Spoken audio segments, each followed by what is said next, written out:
For investigators trying to solve a plane crash, the most important tool can be the black box. It records every detail in the cockpit. Look at this. Where's Charlie at? And tells investigators about vital conversations. Damn, it's starting to rain. Northwest 255, runway 3 center, clear for takeoff.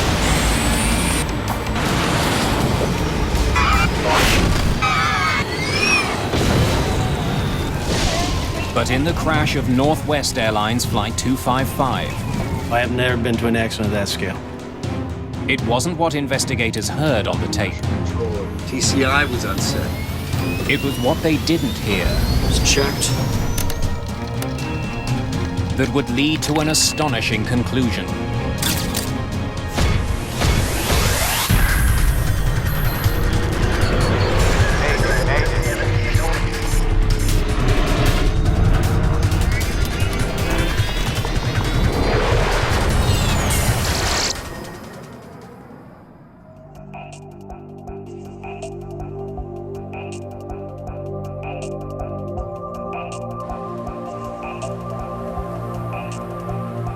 Detroit, Michigan, August the 16th, 1987.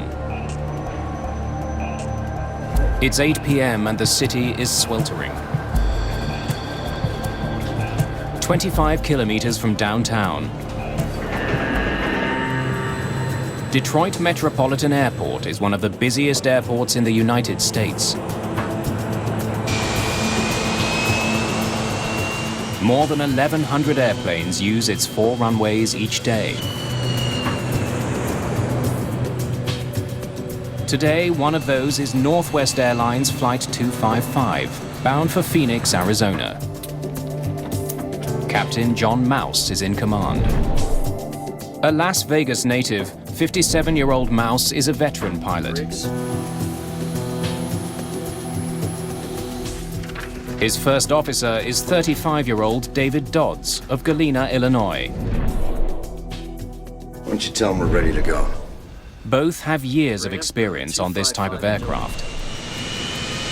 The MD-80 is also known as the Super 80 and is the second generation of the DC-9. The MD-80 was quite a bit longer. It had more powerful engines, so it could carry more people. For that reason, it was a better moneymaker for the airlines than the DC-9 was.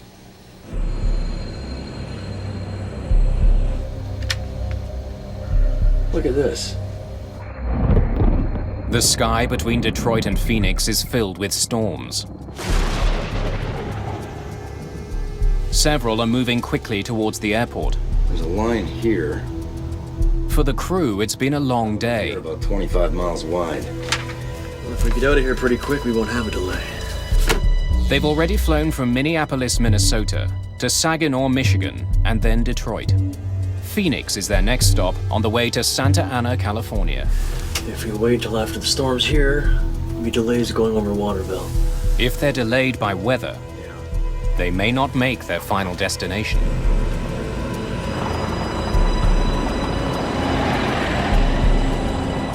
Let's get out of here before it starts raining. The plane's 149 passengers are also eager to leave.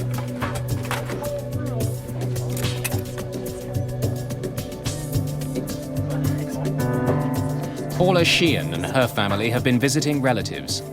They're heading home to Arizona. Her daughter Cecilia is only 4 years old. Looks like bags are all in. Why don't you tell them we're ready to go? Ram 255 and Delta 50. Flight 255 is running half an hour late. Northwest 255, clear to go. Okay, we're cleared to push. Let's do the checklist. Brakes, Set. windshield heat. It's on. Push the pumps. Unit 6.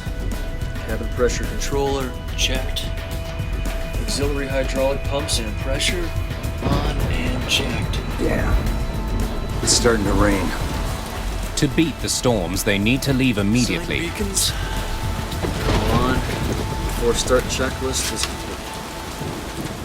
Flight 255 begins moving from the gate to the runway. Northwest 255. But because of the weather, Northwest 255, now exit at Charlie runway 3 center. the ground controller gives them a last-minute runway change.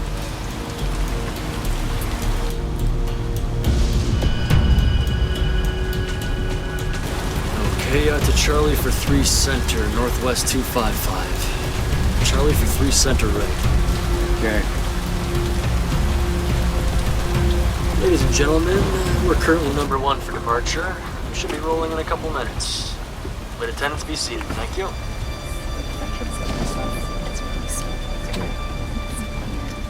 Blacker than hell out there. Where's Charlie at?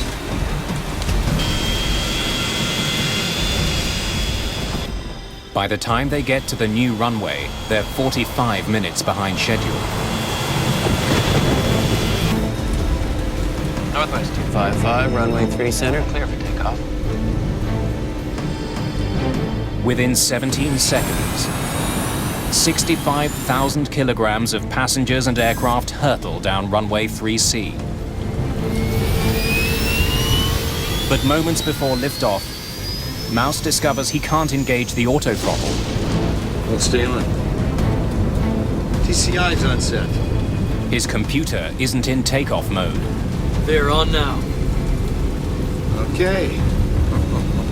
Clamp. 100 knots. At 313 kilometers per hour, V1. Rotate. the pilots angle the plane's nose up for liftoff. Then something else goes wrong. Just under 50 feet from the ground, the aircraft begins rolling from side to side. Power lifeguard copter 102. It rolls left and strikes a light pole. Out of control, Flight 255 slams into the ground, skids along a highway, and disintegrates when it hits an overpass.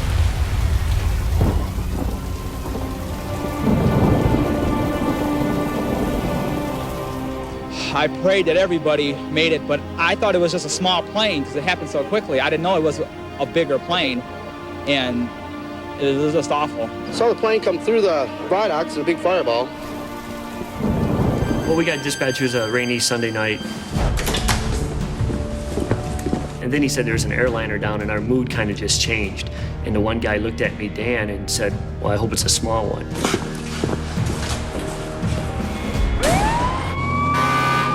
When we pulled up, we saw the cockpit and the word West written on the fuselage, and we looked at each other, and he said, it looks like a big one.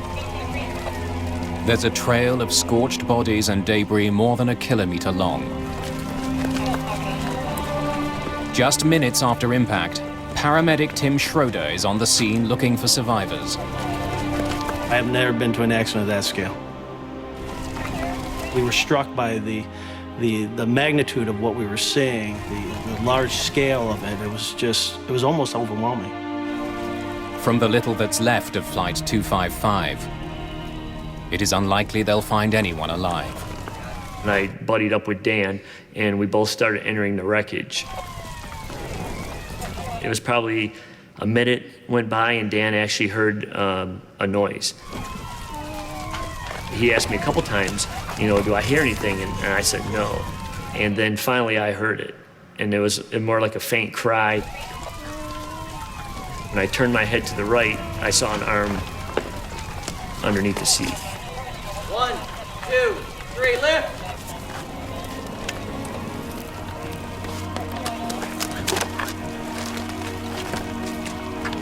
She was covered in some blood and some soot. Somehow, 4-year-old Cecilia Sheehan has survived the crash. But she's badly injured. Tim Schroeder races her to hospital. We have a 4-year-old girl found alive in the wreckage. She has a very weak pulse. If Cecilia survived, perhaps others have as well. Rescuers spend hours looking through the wreckage for more survivors, but their efforts will be in vain. We actually covered anything that was a body or a body part with a yellow blanket. It was just nothing but like a sea of yellow blankets, basically. Northwest Airlines said 154 passengers and crew aboard the plane died in the crash. Both Captain Mouse and First Officer Dodds are killed in the crash. 2 other people died when their cars were hit by the plane. This is the second deadliest airplane disaster in US history.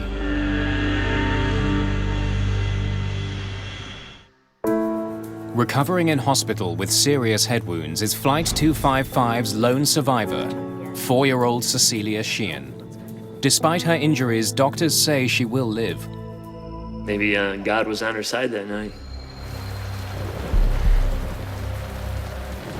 Within hours of the crash, investigator Jack Drake and his team from the National Transportation Safety Board begin looking for clues. Drake is a former Navy pilot who's been involved in hundreds of crash investigations. You know when you're at a crash site because you get this combination of burned plastic and kerosene, and sometimes combined with fire retardant foam that has its own distinctive odor. You know you've arrived when you smell it.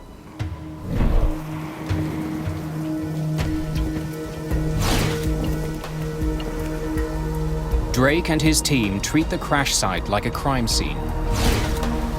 Our team consisted of 12 or 13 specialists, some of whom go to the site and some of whom do their work elsewhere. They set out to examine every piece of wreckage to discover what went wrong.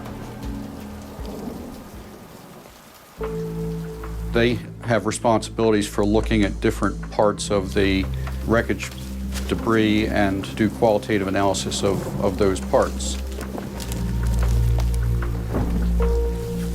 We always look for the recorders first. They're frequently referred to as black boxes, although they're usually orange. The information is usually well protected because they're encased in a steel box that is both heat resistant and crash resistant. Since the 1960s, commercial jetliners have been required to carry flight data and voice recorders. The CVR was first introduced in Australia following the 1960 crash of a Fokker F-27. The devices must be able to withstand an impact of 3,400 Gs and temperatures as high as 1,100 degrees Celsius.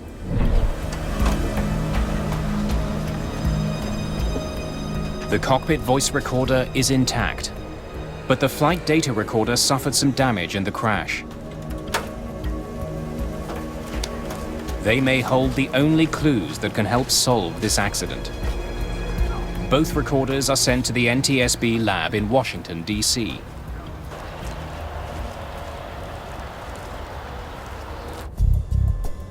John Clark is Drake's flight performance engineer.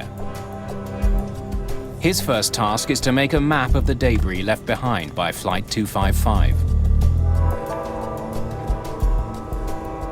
When I first started seeing the wreckage, your mind immediately starts turning to sorting out where it hit, how it hit, not where the wreckage ended up, but those first few inches where the airplane was coming down.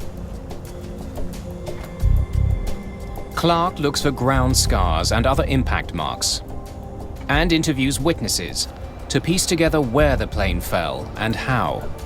And that kind of gives you a sense of those last moments, what the airplane was doing when it hit the ground. Clark begins to understand the final moments of Flight 255. According to witnesses, as it lifted off, it couldn't climb and flew in a nose-high position. B1, rotate. That could indicate that the plane didn't have enough power to get off the ground, that it didn't have enough speed, or that high winds prevented it from lifting off. Witnesses provide investigators with a critical clue. You saw fire coming from the engine. Several, including an air traffic controller, saw flames coming from the plane's engine before the crash.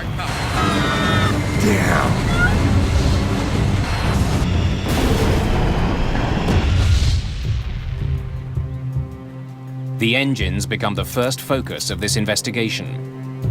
They look for evidence of an internal failure. The plane suffered an engine failure. Investigators soon learned that less than a month earlier, one of the plane's engines was damaged when it was hit by a foreign object. It was repaired and was being monitored by mechanics to see how it performed.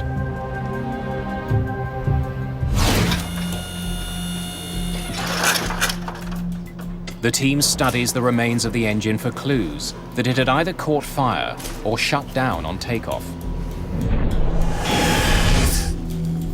Despite what the witnesses saw, they find no evidence of fire or of a massive breakdown. The information suggested that the engine operation had been normal. Clear. 100 knots. The flames were the result of the fuel tank rupturing after the plane hit a light pole. The fire didn't cause the crash. If Drake and his team are to solve this mystery, they need to be certain about what happened in the last few seconds before Flight 255 crashed. Well, I think probably the best physical evidence is what was on the flight data recorder. The flight data recorder doesn't tell you about weather, it tells you about aircraft parameters, aircraft performance essentially, second by second, even at quarter-second intervals in some parameters. But NTSB technicians can't recover all the information from the recorder. They send it to the manufacturer to see if they can recover the lost data.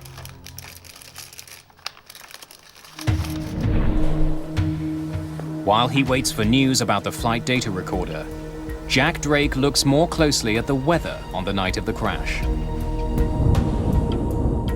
There was some convective or thundershower type activity that had moved through the area, and its impact on the accident required a lot of analysis.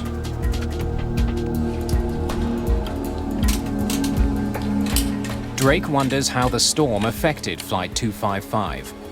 He listens to the cockpit voice recorder for clues. He discovers the menacing weather was a concern to the crew. Let's get out of here before it starts raining. Jesus, look at this. Drake sees that there were several storms along the flight path, and they were getting closer to Detroit. There's a line here, and a line between these two. And another one here about 25 miles wide. Thunderstorms can create a very dangerous threat to pilots. Since there was severe weather in the area, we always worry about microbursts. Microbursts occur when columns of air shoot down to Earth. As a plane passes through, winds batter it from all directions, making it difficult to control.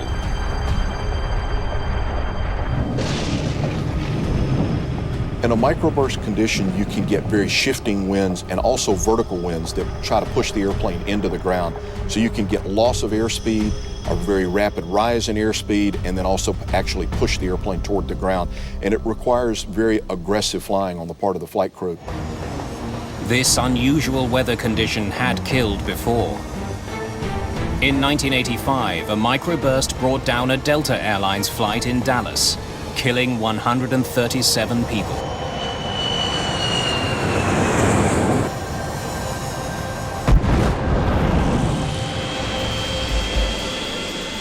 At the time of the Detroit accident, there was no device at airports to accurately detect microbursts. Instead, pilots relied on reports from other crews.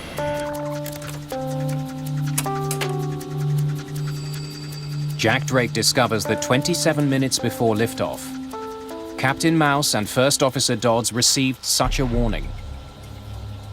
Ground, this is 722. You just had a microburst out here. The dust just exploded down there. Investigators suspect that a microburst may have slammed Flight 255 to the ground as it tried to lift off. It was right after departure when the accident occurred. If they had struck a very strong microburst, that would be a candidate for one of the possible causes. Satellite images taken at the time of the crash and weather data from the airport's sensors show that there were storms near the airport at the time of the accident. But there's no evidence of a microburst. Wind and rain, but nothing that could be a microburst. Around the time of the crash, the airport's sensors did record a dangerous gust of wind on the runway, powerful enough to set off alarms in the tower. Upon further investigation, Drake discovers that Flight 255 was still at the gate at the time of that alarm. So the winds couldn't have brought the plane down. Sign beacons. But they did have a huge effect on Captain Mouse's flight plan. The crew's pre-flight dispatch package stated that they would take off from runway 21 left. But with the sudden change of wind direction, ground control sends Flight 255 to runway 3C, the shortest of 3 available runways. Northwest 255, now exit at Charlie runway 37.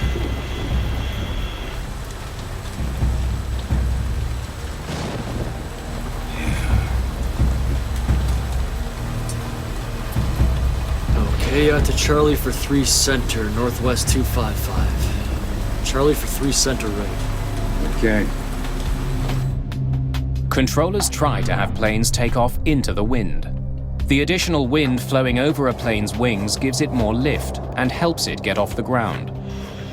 Taking off into the wind is safer, but taking off on the shorter runway now means First Officer Dodds must recalculate the plane's takeoff weight. There's a runway change.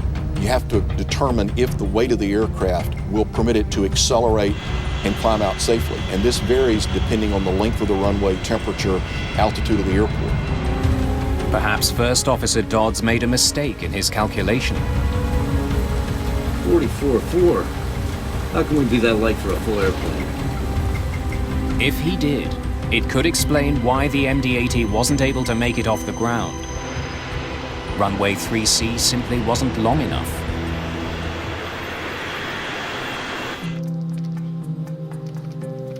Using calculations based on average weight of luggage and passengers on board, Drake's team confirmed Dodd's estimate. The plane weighed 144,047 pounds, well below the allowable limit for runway 3C. It should have been able to get off the ground. Drake's investigation has hit another dead end. He and his team are running out of possibilities. Until technicians can decode the damaged flight data recorder, the team must rely on the physical evidence that's been found at the crash site. But when investigators study the cockpit's center console, they're forced to consider an almost unimaginable cause. Is this the way it was found? To get the plane off the ground, the flaps on the wings should have been extended to the 11-degree position. But the way the flap handle is damaged suggests the plane's flaps were retracted when it crashed. The pin had left a mark. This happens because the aircraft comes to a very sudden stop and the handle jangles around, and it's a metal-to-metal contact that's exaggerated by the impact. Well, stay on. That indicator was that the flaps were 0 or fully retracted and the slats were retracted as well. Flaps and slats are extensions that slide out of the back and front of the wing. They make the wing bigger, which increases the amount of lift they can provide. They must be extended for takeoff. If the slats are retracted, for the most part, with today's modern jets, the airplane is not capable of flight. If the crew tried to take off with the flaps retracted, it would be an astonishing blunder. B1, rotate. But a pilot who was lined up directly behind Flight 255 on the runway is certain the plane's flaps were extended. And you're sure the flaps were extended? Pilots in other aircraft that were close to the point where the takeoff had begun were telling us that they thought the flaps and slats were deployed to a normal position. Investigators can't be sure whether the flaps were extended or not. The clues they need lie somewhere in the sea of debris recovered from the crash site. Eventually, investigators find the evidence they need inside a section of the plane's left wing. Each component of the slat system has its own drive system, and one of those was interrupted by the light pole that passed through the wing. 18 feet of the left wing was severed.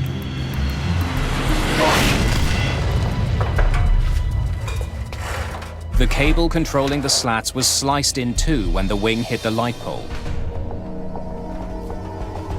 Based on where the cable was cut, investigators can tell whether the slats and flaps were extended or retracted.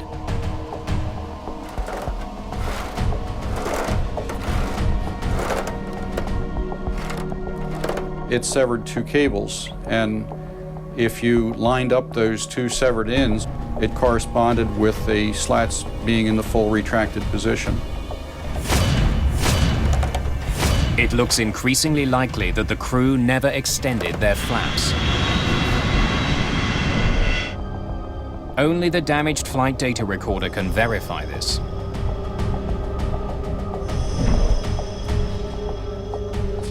Fortunately, technicians have finally been able to rescue all its data. A digital history of Flight 255's performance until the moment of impact. I knew that if we had a good recorder, we were going to get data back. The flight data recorders in combination give you that time history that goes together with the physical evidence or physical damage. As expected, the FDR confirms what the evidence has been showing investigators.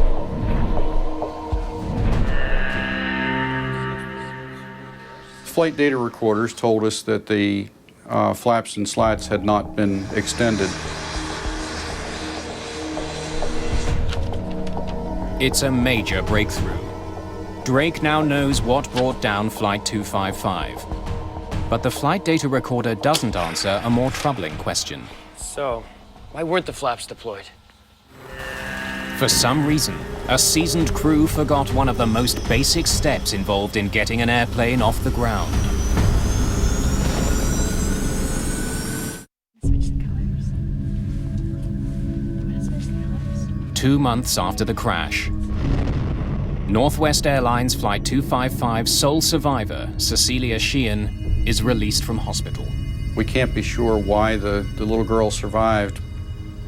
She's a very little girl buckled into a big seat, and she was more protected than adults that might have been sitting around her. But she was very lucky. Jack Drake needs to know what contributed to the death of her family and all the other victims. He finds an important clue on the cockpit voice recorder. It shows that the last-minute runway change caused confusion in the cockpit. Once the aircraft began to taxi, blacker than hell out there. Northwest 255, now exit at Charlie runway 3 center. other activities were introduced that had the potential to cause distractions. Did he say 3 center? 3 center, yeah. That's why I was thinking we had to go that way. I was thinking 2-1. Well, they made a wrong turn, which might have been confusing because they had to go a different route. Where's Charlie at? Right at the end of this ramp. I think Charlie was... No, it is Charlie. Sure? I think so. The crew got lost on the way to runway 3C. Ground, Northwest 255. I guess we went by Charlie. We're going to 3 center right. Northwest 255, affirmative. Make a left turn at Foxtrot.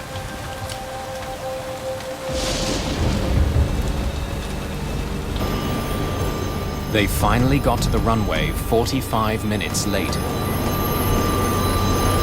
Ladies and gentlemen, we're currently number 1 for departure. Should be rolling in a couple of minutes. Flight attendants, be seated. Thank you.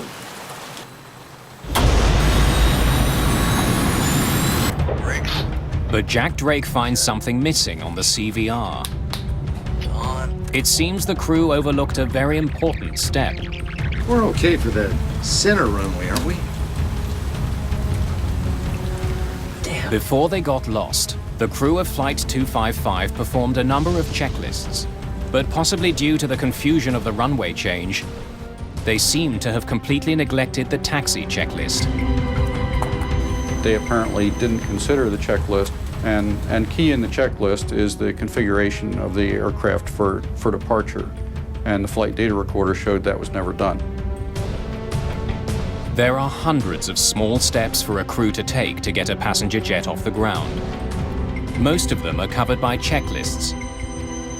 The checklist is a means by which you ensure that important items are positioned or done properly. Transponder. Instead of doing it by memory and having the possibility of a lapse of memory. Brakes. Flight crews use a very rigorous and regimented procedure of following the checklist. Pressure control. Verify that each switch, each dial, each lever is in the proper position before taking the runway for departure. The first item on the taxi checklist is flaps. One of the things that would have been included in their checklist was to configure the slats and flaps for low-speed flight. But because they didn't run the checklist, the crew never set their flaps to the takeoff position. I think Charlie was... No, it is Charlie. Sure? I think so. They hadn't done this checklist at the time they normally would, and as the activities piled up that were potential distractions, they were further and further away from the point at which they would normally perform that function. Their mindset was probably that they had completed it. The pilots got an indication that their plane wasn't properly configured. During takeoff, they couldn't activate the auto throttle because their computer wasn't in takeoff mode. Another step covered by the taxi checklist. Won't stay on. TCI's on set. This should have alerted them that they didn't perform the checklist. If it had occurred to them at that point that we might have missed something else on the checklist, that could have led to a rejected takeoff.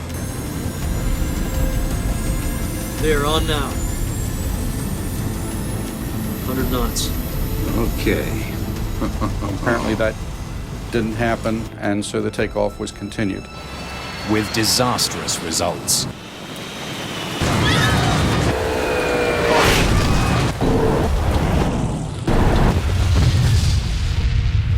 An alarm should have sounded when the pilots tried to take off with their flaps retracted. But for some reason, investigators can't hear it on the cockpit voice recorder. When it activates, it alerts the crew that the aircraft is not in a configuration that's safe for takeoff. Maybe it went off, or we just can't hear it. The investigation team is determined to find out why the takeoff warning didn't sound. Technicians analyze the cockpit voice recorder for more clues. And they find something unusual. They picked up some enunciations on the CVR that were not correct. Stall.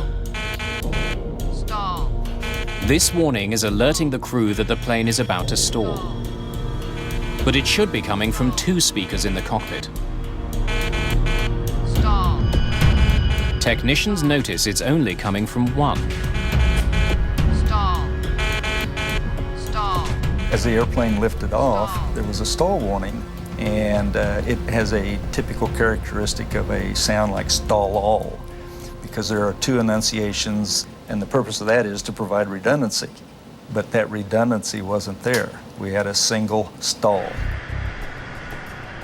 I went to an MD-80 sitting on the ramp at Detroit, and a captain took us through the process of checking out to demonstrate those different sounds. Let's start with the config warning.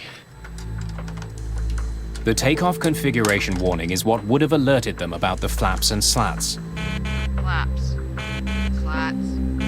Flaps. Can we get the stall warning to sound? Stall all. Stall all. he activated the stall warning system by a test switch, and it said stall all. The voice on the left channel is slightly different from the voice on the right, as it should be. But that's not what Clark heard on Flight 255's voice recorder. Can you make it sound like this?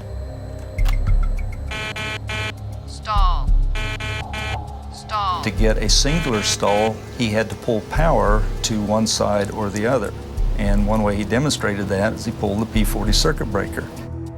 A circuit breaker is the electrical switch that protects the circuit from damage caused by overload. The P40 circuit breaker is an important one in this investigation. It handled both the failed takeoff warning and the stall warning systems. What struck me was, he said, I hear people doing it. I, of course, don't do it myself, but let me show you how. And he reached around behind him, around behind the seat and down low and pulled the P40 circuit breaker without looking. And then when he ran the stall warning system, we got the singular stall. Stall. Stall. It's a major clue. Clark could only reproduce the strange-sounding stall warning by pulling the same circuit breaker that's connected to the takeoff warning. This tells investigators that the breaker was tripped when Flight 255 tried to take off. Then John Clark notices something else about the P40 circuit breaker. You could see smudge marks around the decals on each side of the circuit breaker. It looked like finger marks where oil had built up and dirt and grime over the years. So it told me that that circuit breaker was being used routinely by a lot of pilots. Can you tell me why that is so worn? It turned out that the takeoff configuration warning could be a nuisance to pilots. If you're doing a single engine taxi, you have to push the throttle up further to get a power to taxi, and you'd set off the takeoff warning system. And so they would pull the circuit breaker to silence it.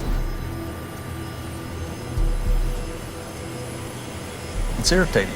It's a warning. It's meant to alert you. And if it's going off routinely all the time, it gets on their nerves. And so apparently pilots were routinely silencing those takeoff warnings. Investigators suspect that the crew of Flight 255 tripped the breaker to avoid the irritating takeoff warning.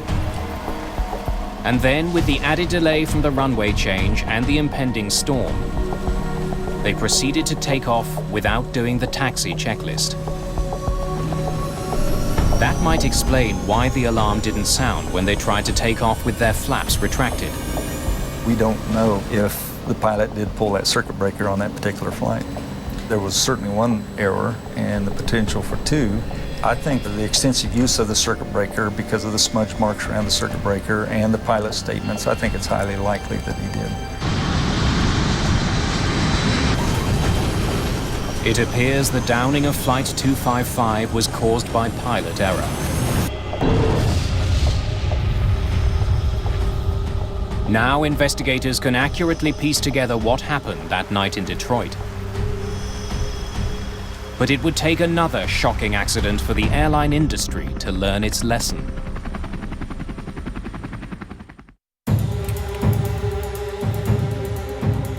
Jack Drake's team has discovered what caused the crash of Flight 255, but cannot prevent it from happening again.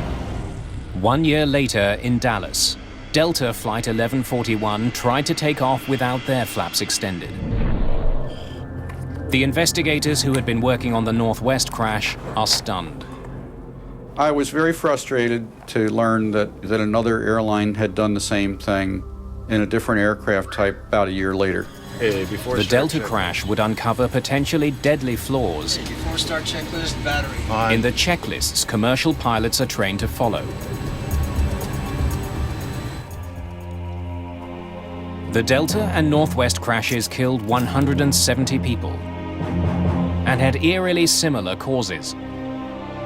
In both disasters, the workload in the cockpit increased. Jesus, look at this.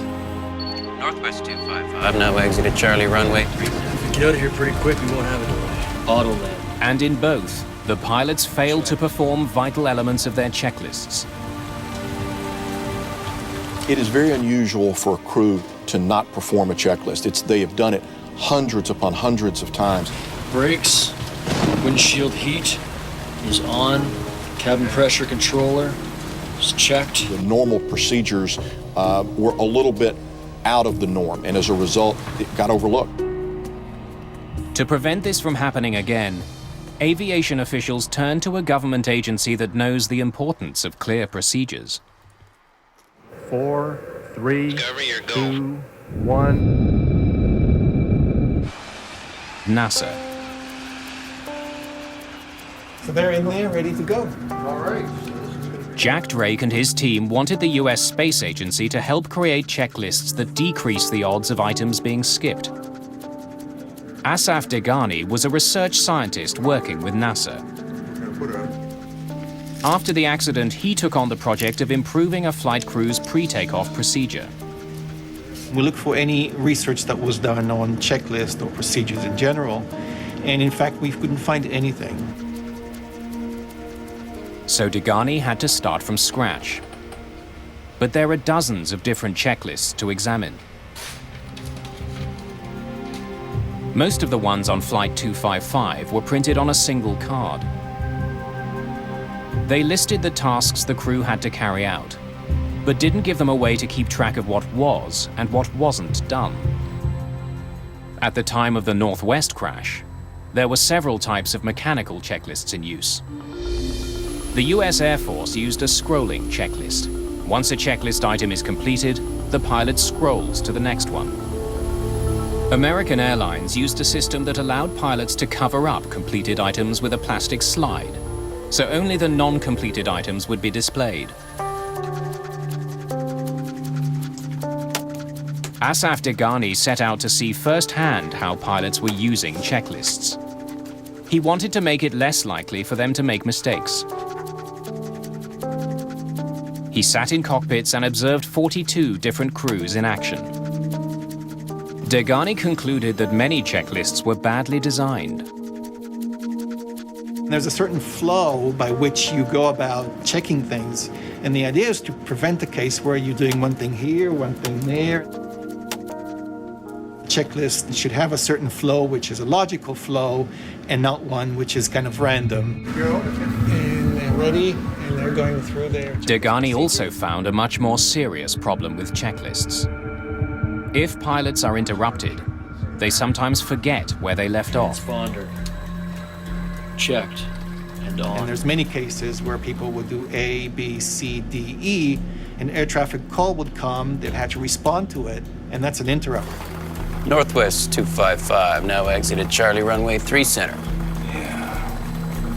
They would go back to the checklist and skip a certain item and continue on the list, assuming that the whole list was done. People were very concerned about that. To ensure no steps are missed, airlines train their pilots to return to the top of a checklist following the interruption and start over. Again, Asaf Degani sees a problem. And we found that if checklists are very, very long and meticulous, that's overburdening the crew, and they sometimes would not want to start again from the beginning. To address the problem, Degani suggests changes across the airline industry. One of our recommendations from the study is to try to take long checklists and chunk them to small pieces so that if an interruption happens, then doing another 4 or 5 items, it's not a big effort as opposed to doing 20. Degani even made recommendations about the typeface that airlines use, so they can be more easily read by pilots. Perhaps the biggest advance to checklists is the move from paper to computers. Since at the time computer technology was coming into the cockpit, it made a lot of sense to think about the electronic checklist. Today, Degani and his team are studying smart checklists that keep track of checked items. They provide pilots with a visual indication of where they are on the list, and in some cases verify that the task has been correctly carried out. Electronic checklist shows you which item was completed and which item was not. Computerized checklists are now slowly making their way into the cockpits of commercial airplanes. They make it far less likely that an accident like Northwest 255 could happen again. The FAA also ordered a modification to the alarm system of all commercial jetliners to prevent nuisance alarms. The takeoff warning was redesigned, so it could not sound unless the plane was actually taking off. Jack Drake went on to investigate hundreds of accidents over a 26-year career with the NTSB. The crash of Flight 255 taught him a valuable lesson. This one is a worldwide example of the importance of following checklists and configuration being completed correctly on every takeoff. And so it became something that was a part of the training curriculum in virtually every airline around the world. The case of Northwest 255 is no different. It was a series of events, runway change, task saturation, an overlooked checklist, a failed takeoff warning system. Put all of those together, those links in a chain, and you end up with the accident. If you were to break any one of those links, the accident wouldn't have happened. Flight 255 will also be remembered for its lone survivor, Cecilia Sheehan. She's never spoken publicly about the death of her family. But she's stayed in touch with the people who rescued her that day. She's full of life. And the conversations we have, it's more about, her sports and her husband and her vacations. She just said maybe one day she'll come out and tell the world what Cecilia is doing.